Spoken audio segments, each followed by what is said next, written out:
ஆண்டவராக இயேசு கிறிஸ்து 2025 ஆண்டுகளுக்கு முன்பாகவே இந்த உலகத்துக்கு வந்தார். அவர் இயேசு என்று பெயரிடுவார். இந்த உலகத்துக்கு அவர் ஏன் வர வேண்டும்?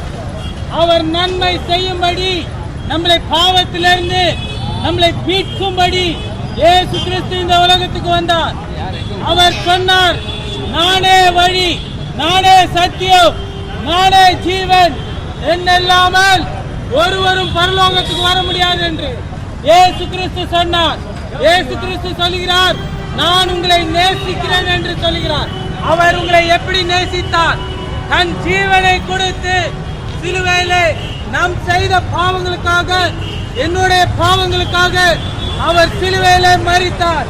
இயேசு கிறிஸ்து உங்களை நேசிக்கிறார்.